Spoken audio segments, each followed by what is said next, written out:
It's exactly 1 month since Russia invaded Ukraine. And today, British Prime Minister Boris Johnson is set to announce that the United Kingdom will provide Ukraine with about 6,000 extra missiles. At the NATO and G7 leaders meeting in Brussels, Mr. Johnson says he will also unveil a £25 million additional funding to help pay Ukrainian soldiers and passports. Britain says the new package will come on top of around 4,000 missiles already provided by the United Kingdom to Ukrainian forces. The UK officials say the latest funding is in addition to £400 million already committed in humanitarian and economic aid.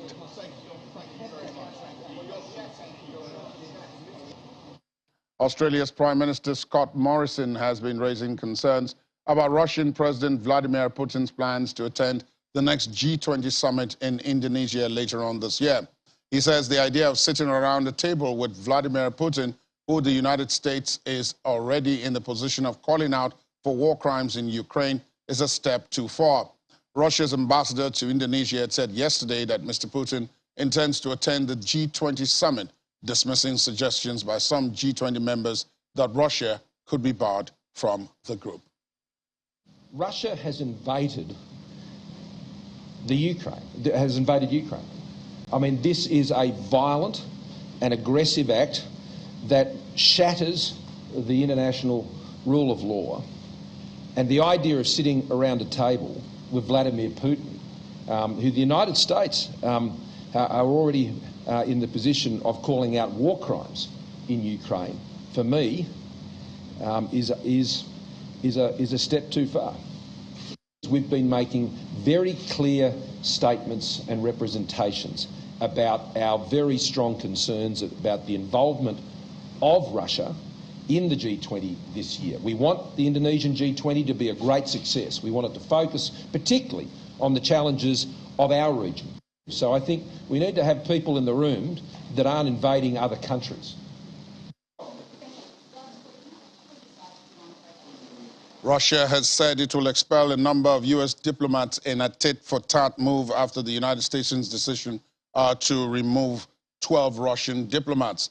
Washington last month said it was expelling the Russians at the country's UN mission in New York over national security concerns, and later announced it would oust an additional Russian at the United Nations who it claimed was a spy.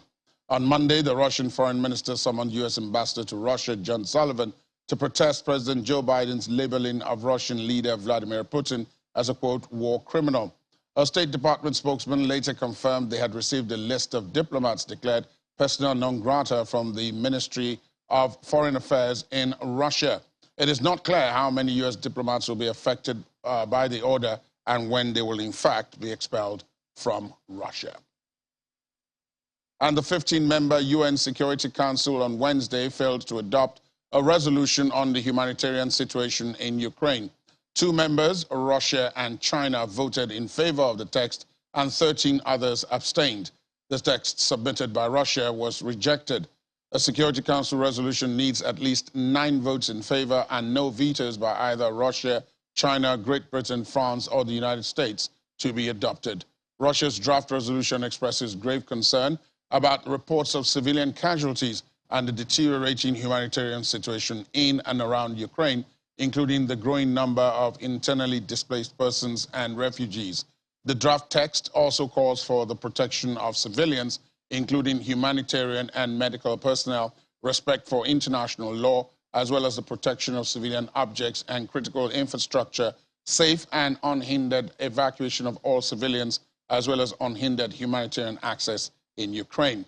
After the vote, Zhang Jun, the permanent representative of China to the United Nations, said that after the Ukrainian crisis broke out, the humanitarian situation continued to deteriorate and the spillover effects have continued to expand, causing widespread concern in the international community.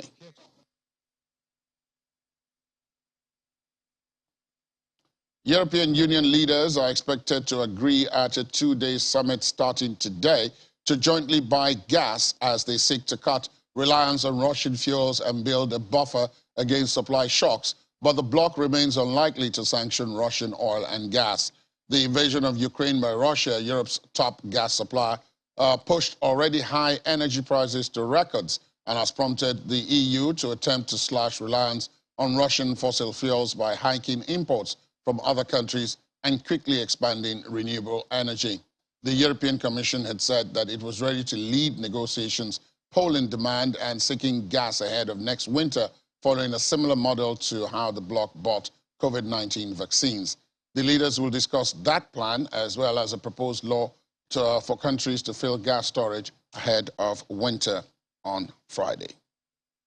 And still staying with the EU has created an index to measure member countries' abilities to deal with the flow of Ukrainian refugees. EU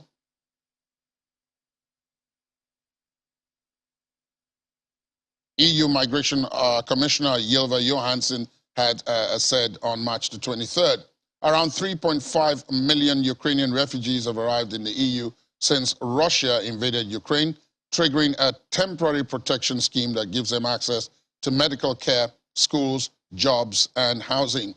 The EU also launched a solidarity platform on which member states can share problems in dealing with the influx. The mechanism of the platform will be discussed with member states next week, Monday. Johansson had said that her commission has created an index which counts the number of Ukrainian refugees on each country's soil, the number of other asylum seekers, and the size of the country that aims to determine ways to share the burden among the EU states. Poland tops the index as having the largest share of the burden. We have seen very few unaccompanied minors being registered. We have seen few reports of trafficking. But I have to tell you that this is really a concern. We know that we have a lot of orphans in Ukraine.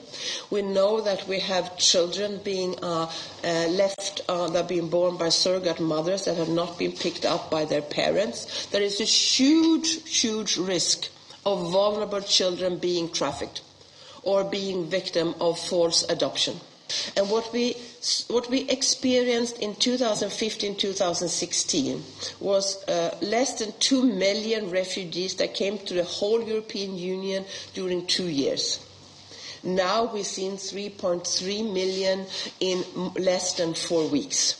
So, of course, this put a lot of pressure onto societies, and this is what I would like to discuss here together with the Prime Minister and the Minister of Interior, how the European Commission can support Estonia in this situation. Of course, funding is important, but also other aspects will be raised. That when we have big flows of migration, there is always people taking advantage of the situation.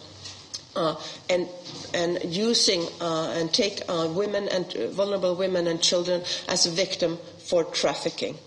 And that's why the European Commission, we have activated our network of anti-trafficking coordinators. I know that local national police are really working on this right now, and I think we have to stay very vigilant how to avoid children and women being victims of trafficking, how we can make the utmost to protect children and to give some normality to the children that are now coming as refugees, being able to go to childcare, to school as soon as possible. This is really important.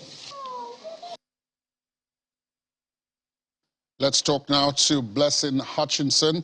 She's a member of the media campaign against trafficking based out of Gauteng in Johannesburg, South Africa. Nice to see you, Blessing. Good morning. Welcome to the program.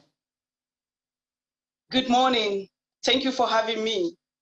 The EU Commissioner for Migration there says that the EU is aware that this crisis in Ukraine provides an ample opportunity for traffickers to do their thing. Do you think what she's proposing that the EU is going to do or is already doing will be enough to deter this practice from happening this time?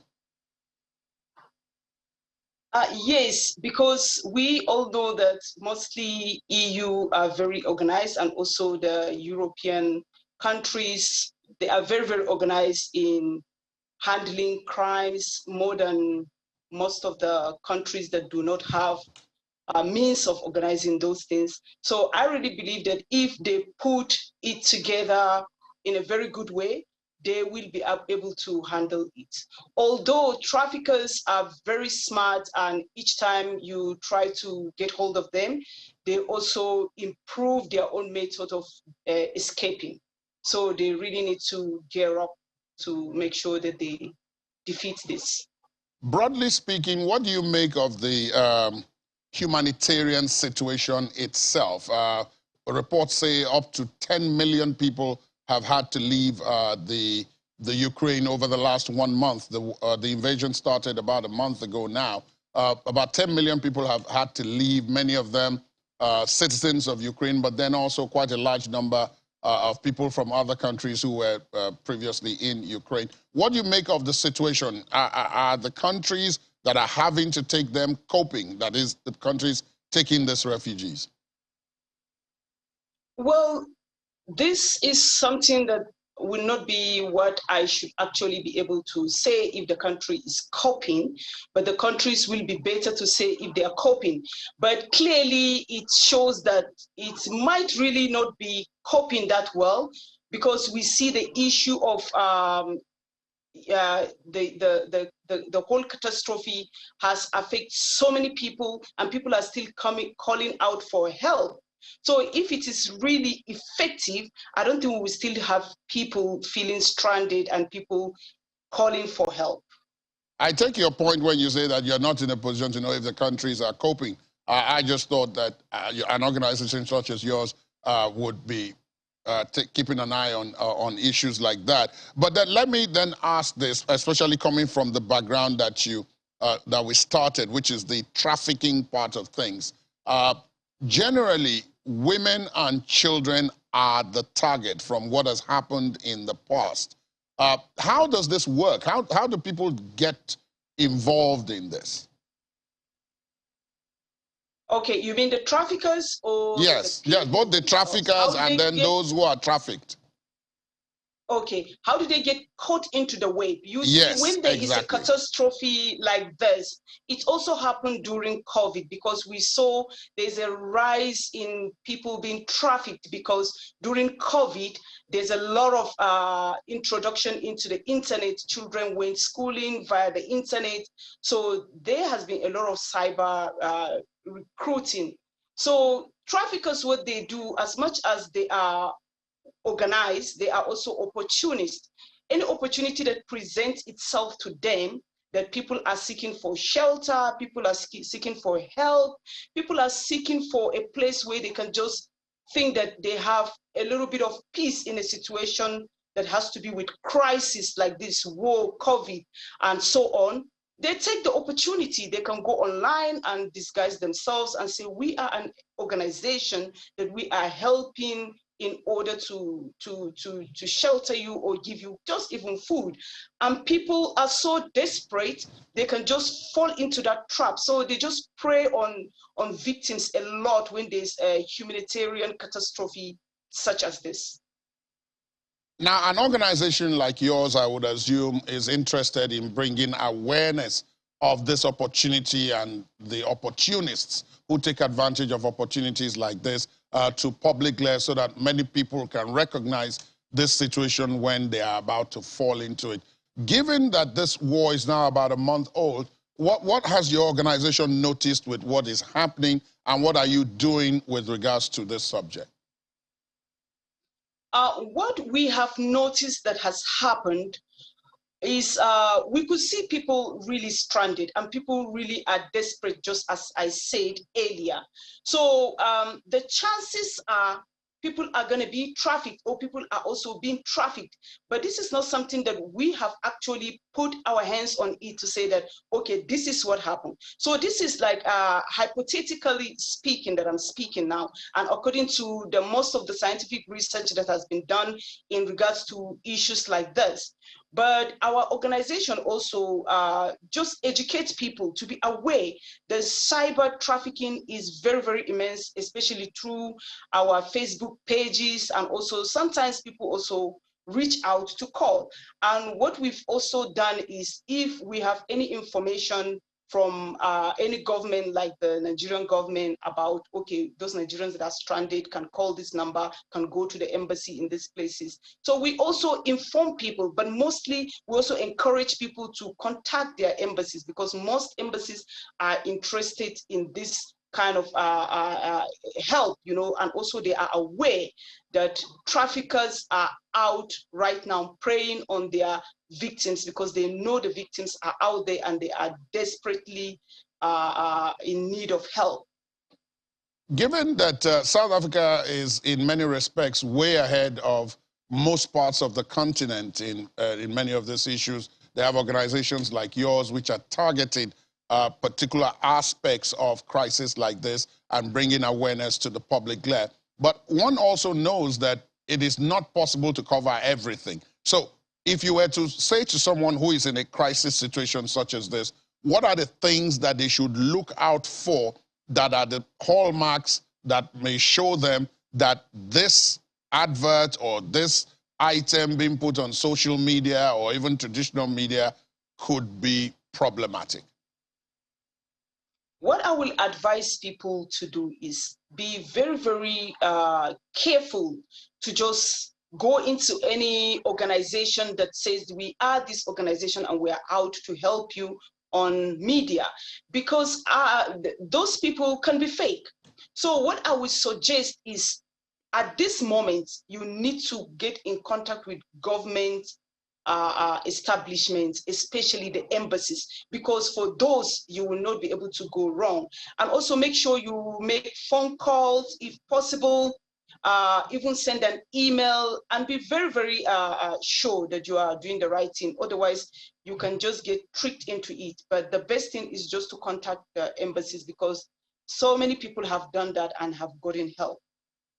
Have you, during this crisis, this particular crisis of the war in Ukraine, have South Africans been involved? Have they had to leave Ukraine, and some of them coming back to South Africa? And if so, what has been the process like? What has been the experience like for them, especially with organizations like yours, helping them to navigate through what is definitely treacherous waters? Unfortunately, because most of these people have been rescued by the government, and it's a very sensitive issue. People are traumatized, people are still healing. So opportunities to just let them be ask questions or interact with other organizations that are not part of the government is very, very slim. So I haven't had that privilege, but I believe as time goes on, hopefully we'll be able to get in contact with some of them and give them the support that we need, that they need, I mean. Yes.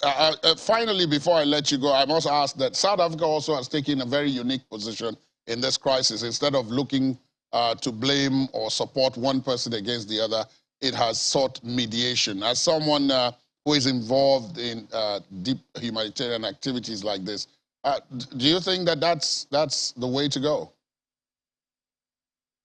Well, in a situation like this, it's very complicated because it's about human beings. So when we are really talking about helping, we should look at people as humans before the situation that presents itself. So I think that is a smart thing, to just think about the human beings that are getting affected by the war. Indeed. Thank you very much. Blessing Hutchinson is a member of the media campaign against trafficking. She joins us from Johannesburg in South Africa. Thank you for your time. Thank you so much. Thank you. United States security is on high alert due to intelligence that is monitoring potential cyber attacks from Russia as a form of retaliation for U.S. sanctions. The crisis in Ukraine is also beginning to impact the U.S.-Mexico border, as well as the cost of gas for Americans. Our Washington correspondent, Maria Bird, has more in this report. The U.S. has been impacted by the Russia-Ukraine war, as U.S. residents are helping those at the Mexico-U.S. border find asylum in the U.S. I want to rescue my, loved one and bring it to California because she don't have anyone.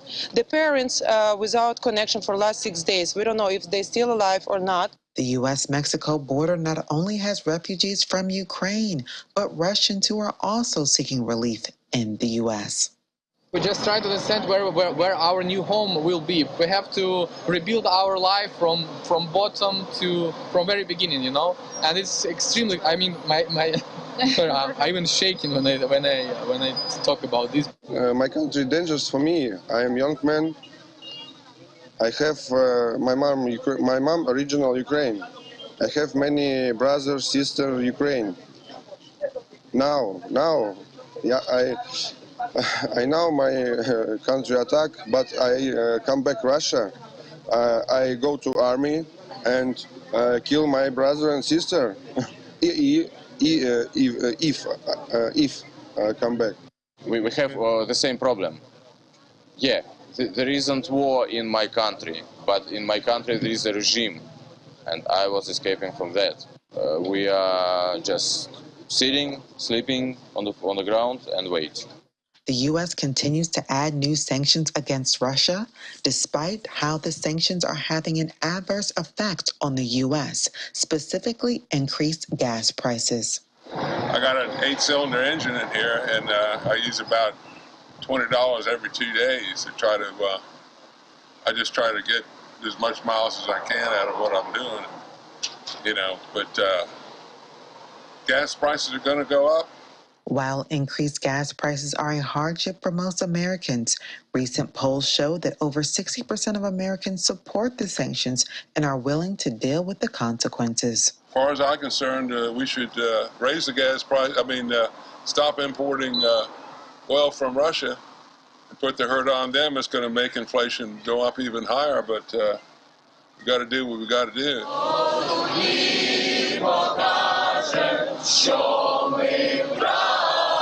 The U.S. has been very vocal in its objection of the Russia-Ukraine war and continue to provide Ukraine with political and economic support. The question remains, how long will Americans be able to sustain the impacts of the war? From Washington, Maria Bird, Channel Television News. Following the invasion of Ukraine on the orders of President Vladimir Putin, many Western nations slammed sanctions on Russia. The deactivation of Visa and MasterCards is just one of the punitive measures for the war, and living conditions in light of the sanctions imposed on Russia have gone south. Joining us now is Edo Osehon, President, Nigerian Students' Union, People's Friendship University. He joins us virtually from Moscow. Good morning, Edo. Thank you for your time. Welcome to the program.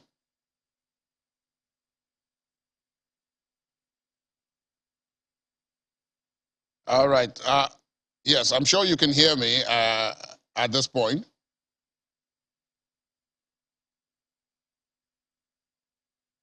Okay, let me ask my very first question. What's the situation like in Moscow where you are? What's the situation like now? You know, it's really unfortunate, you know, the current situation because when you talk about Russia and Ukraine, these are like two brothers, you know, because frankly speaking, you basically can't differentiate between both of them. Like, you know, Russians, you know, have, you know, their relations and all in Ukraine. I have a couple of Ukraine colleagues and, you know, friends in Russia.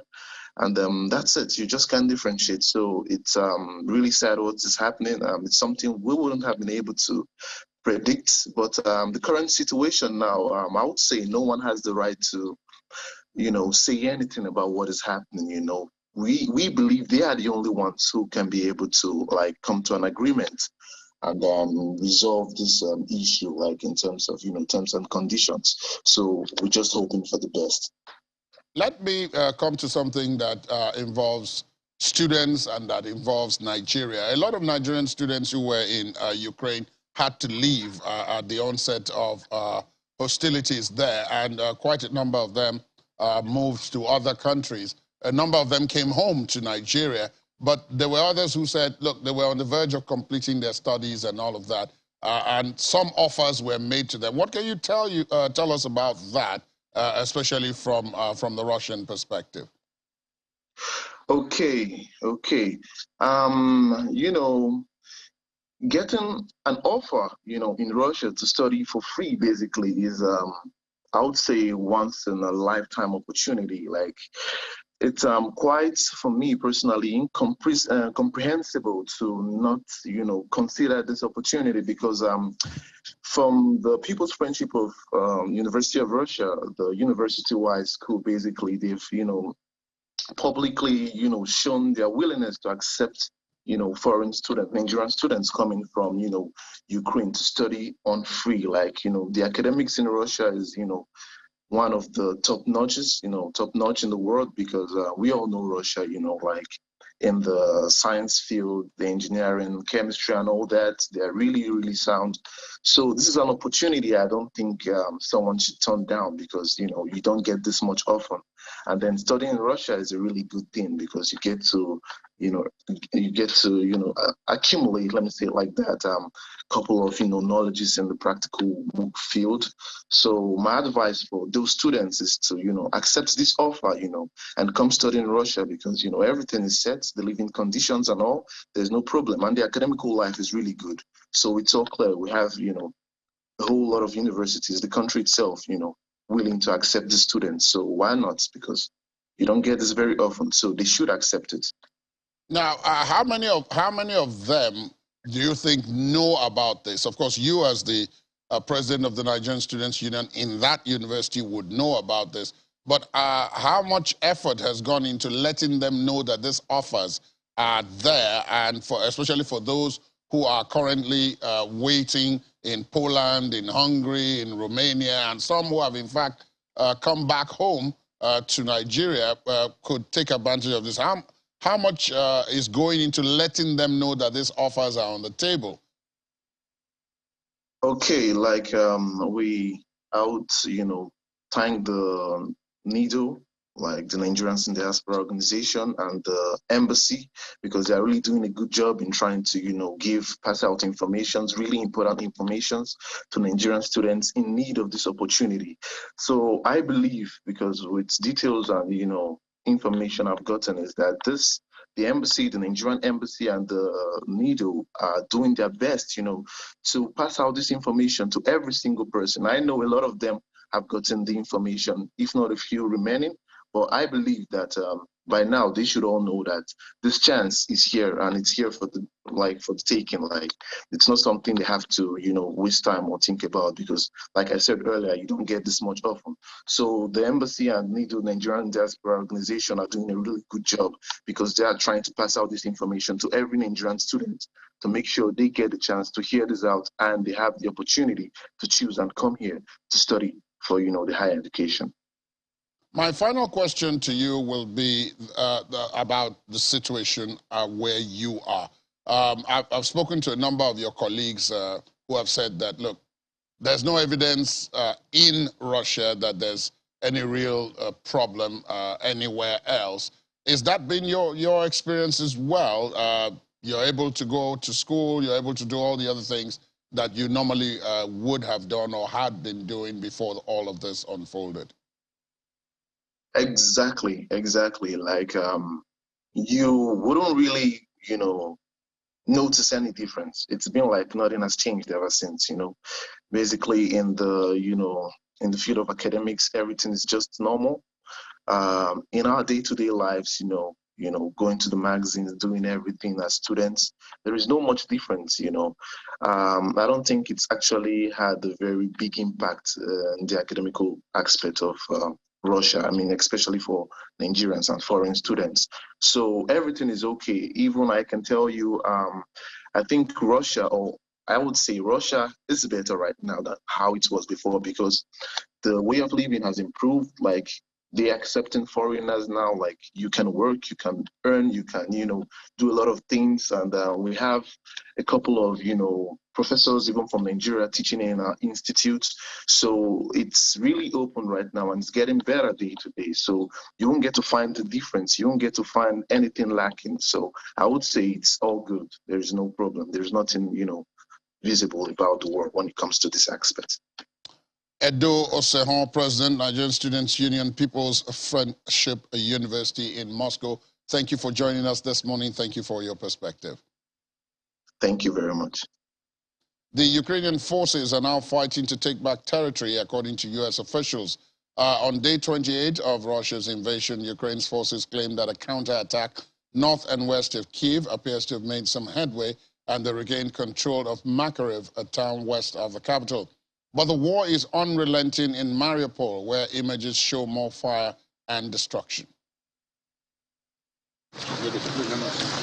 Ukrainian officials have struck a deal to try to evacuate residents besieged in Ukrainian towns and cities via 9 humanitarian corridors.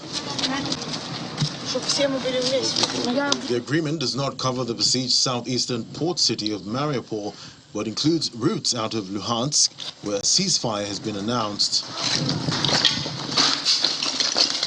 Fierce fighting is continuing in the center of the southern port city of Mariupol, which is under an intense Russian bombardment. The Ukrainian government says around 100,000 civilians are trapped there without food, water, or heat. But according to U.S. officials, Ukrainian forces are now fighting to take back the territory. What I would tell you is, though, that we have seen indications that the Ukrainians are going a bit more on the offense now. They have been defending very smartly, very nimbly, very creatively in places that they believe are the right places to defend. And we have seen them now in places, particularly in the south, near Kherson. They have tried to regain territory. Again, we don't have great fidelity of tactical movements, but we have seen them make these efforts. And I would tell you, Bob, I mean, it's not the Ukrainians themselves several days ago said that they were planning on counterattacks, and so I think we have seen indications that they're moving in that direction. Ukraine's forces say a counterattack north and west of Kyiv appears to have made some headway, and they regained control of Makariv, a town west of the capital.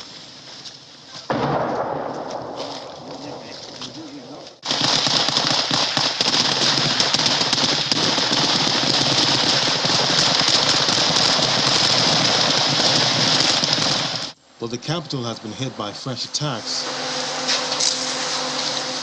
From beginning, in our hometown, Russians killed 264 civilians. We listen bombing attack right now, it can be more. From 264 civilians was 4 children. Right now, over 300 people in hospitals, they is injured. And 16 children also injured right now in the hospitals. Around more than 80 buildings is destroyed. 4 weeks into a war that has driven a quarter of Ukraine's 44 million people from their homes, Russia has failed to capture a single major Ukrainian city.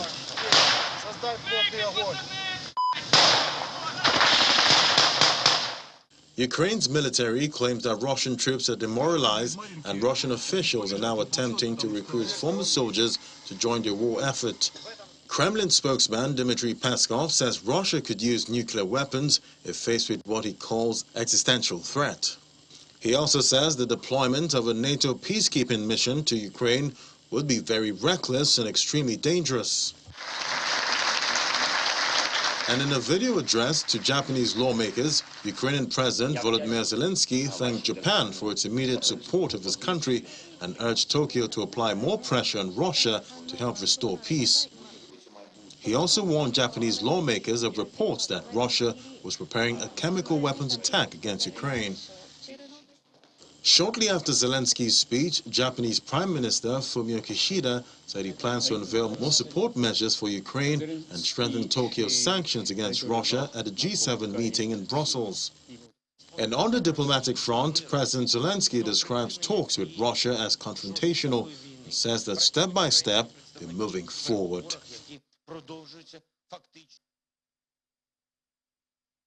Let's take a look at the business news at this hour, shall we?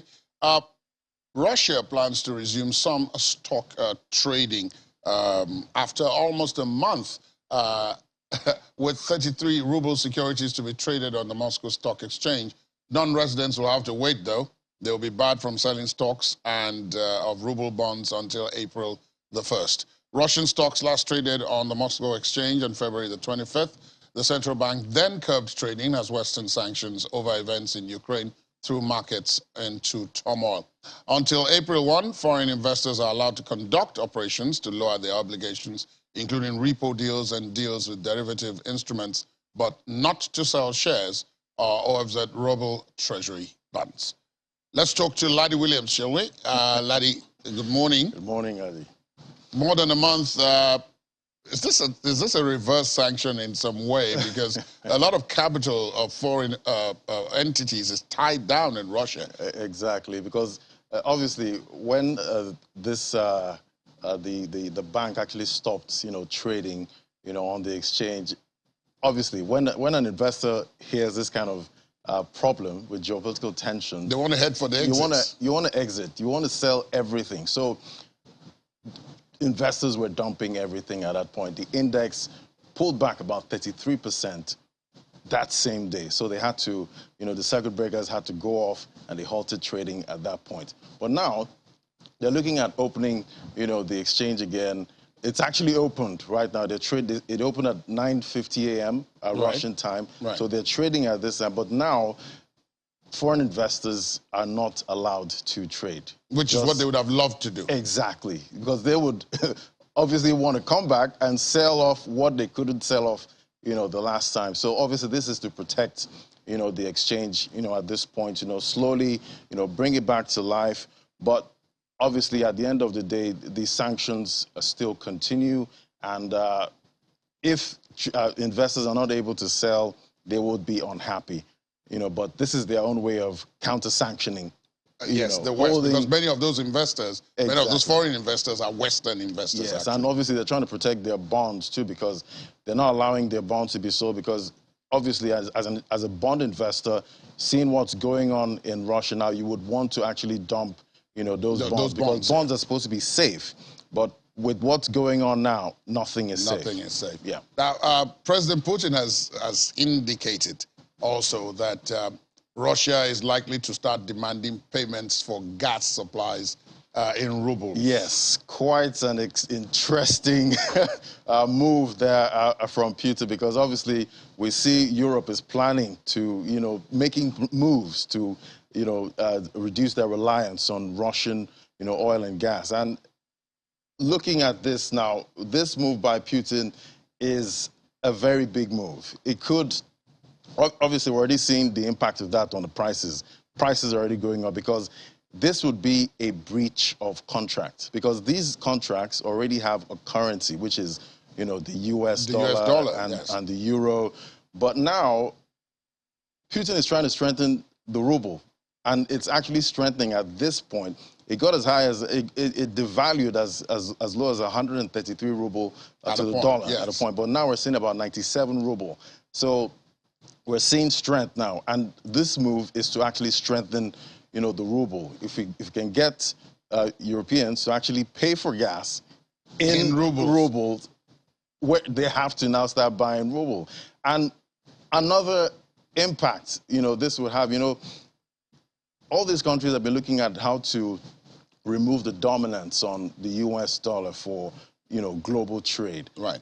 If this switch is successful, that would reduce the dominance of the dollar, because now people will say, you know what, we don't want to use the US dollar anymore for our trade. Exactly, because we could be in Russia's position at any point in time in the future. So now they're looking to remove reliance on the dollar, for their global trade at this point. So it remains to be seen how this is going to work, because at the end of the day, there's a contract. And the contract stipulates euro or USD. It doesn't say ruble. So Putin is trying to say, you know what? Let's tear up the playbook. Go and find a way to switch this to ruble. Let them pay in ruble. And we know, obviously, Europeans are heavily reliant on Russian gas at this point. And we're seeing that reflecting in the prices already.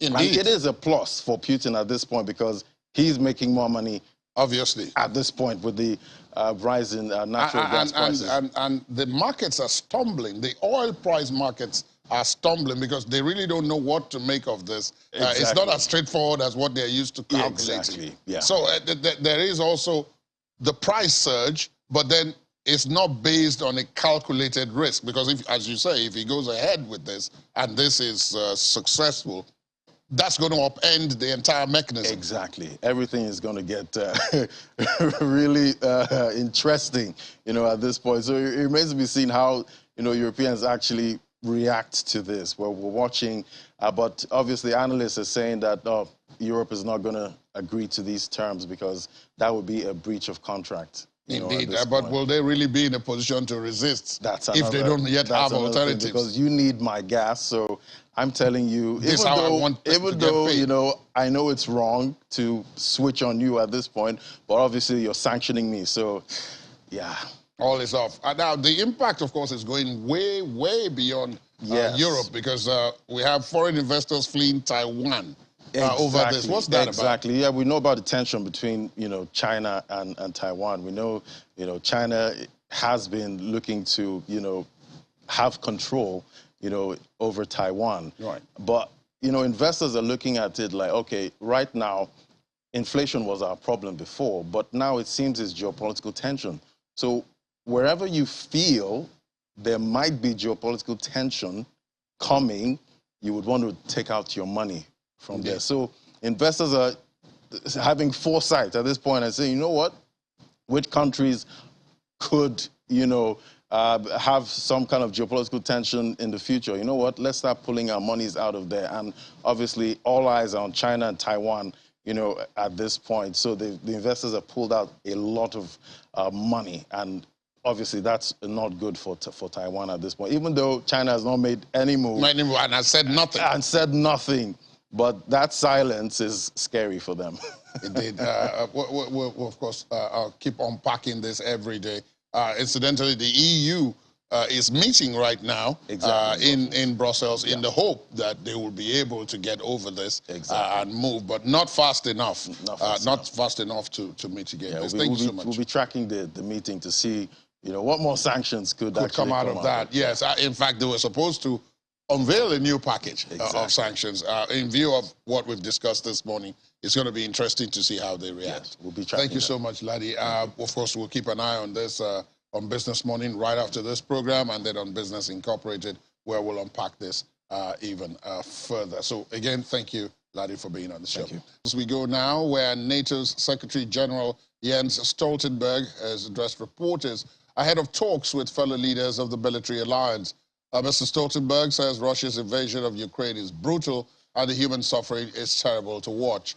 According to the NATO head, leaders will agree to the deployment of 4 new NATO battle groups in Eastern Europe, in Slovakia, Hungary, Bulgaria, and Romania. He says this amounts to a big long-term increase in the military alliance's presence in the region, doubling the number of battle groups. NATO members are also expected to discuss the role of China. Nuclear saber. I expect leaders will agree to strengthen NATO's posture in all domains, with major increases to our forces in the eastern part of the alliance, on land, in the air, and at sea. The first step is the deployment of 4 new NATO battle groups in Bulgaria, Hungary, Romania, and Slovakia. China has provided Russia with political support, including by spreading blatant lies and disinformation. And allies are concerned that China could provide material support for the Russian invasion. I expect leaders will call on China to live up to its responsibilities as a member of the UN Security Council, refrain from supporting Russia's war effort, and join the rest of the world in calling for an immediate, peaceful end to this war. First of all, any use of chemical weapons would totally change the nature of the conflict.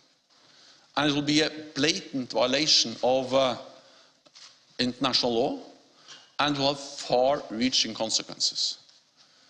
And I think that's the most important message to convey.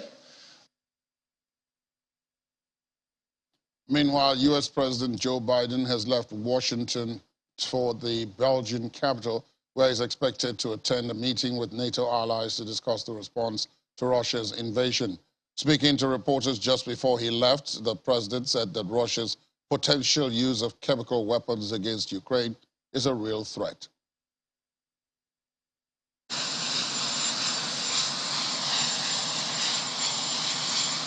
I have to say, I'm going to say when I get there. But I'll be happy to talk to you guys when I get back. Or how many are you coming? They're there. Do you have any message? I know. Do you have any message for Vladimir Putin? Mr. President, how concerned are you about the threat of chemical warfare right now? That Russia would use chemical weapons. How high is that threat? I think it's a real threat. Thank you.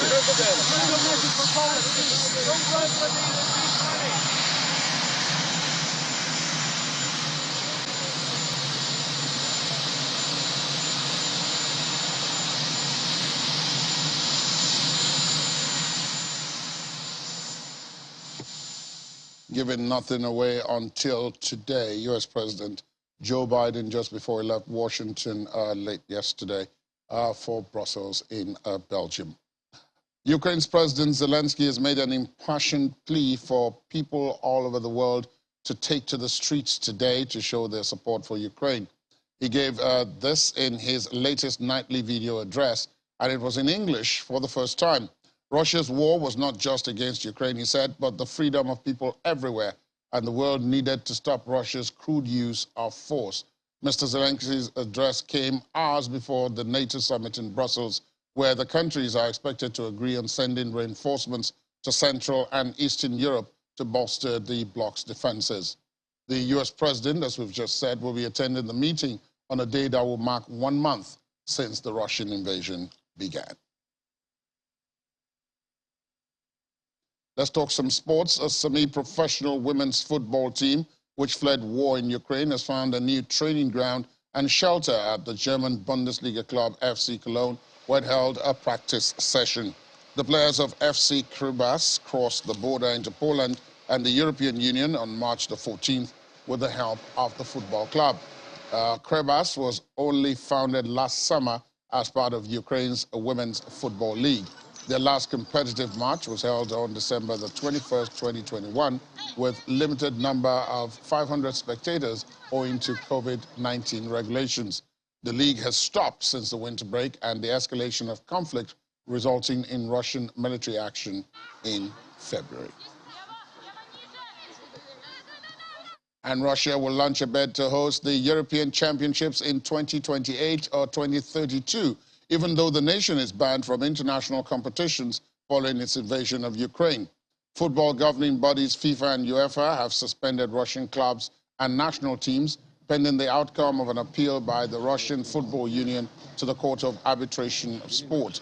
Russia hosted the World Cup in 2018, and Moscow's Luzhniki Stadium, which hosted the final, was used for a rally by President Vladimir Putin last week. UEFA said the list of bids will be announced in April, while the hosts will be expected to be announced in September of 2023. The United Kingdom government has amended the general license granted to Chelsea by announcing the club will now be allowed to sell tickets to away games and cup matches. The European and world champions were banned from selling tickets after owner Roman Abramovich was sanctioned for his links to Russian President Vladimir Putin. But the government has now put in place a special dispensation for away fans, cup games, and women's fixtures, provided Chelsea do not receive any revenue. The amendment means Chelsea fans will be able to buy tickets to future Premier League away fixtures with revenue going to the home club. Visiting fans will also be able to buy tickets for Chelsea's remaining Premier League home fixtures, with the money going to the Premier League. And just before we go, an award-winning 9-year-old Greek pianist considered a child prodigy has composed an original score to send a message for peace in the conflict in Ukraine. In a videotaped message, which he posted on social media, Stelios Kyrisadis evokes the image of a war zone as he sits in an empty, dimly lit theater in front of a damaged piano and stool. Both the theater and the stool, of course, are props. Black smears on his face, Karadzic plays the somber emotive piece, which he has named Anti-War Etude. At the end of the performance, he lowers his head and the lights go down, and a sign reading, "Please stop the war," appears. Karadzic, who has written his own piano concertos, first performed in public at the age of 3 and has played in venues including New York's Carnegie Hall and the Royal Albert Hall in London. And that's where we end the Russian invasion for this morning. I'm Ladi Akiridulali. There'll be an update at 5 p.m. with the marching band and Millicent Walker. Keep to understand, but for now, to have a great day ahead.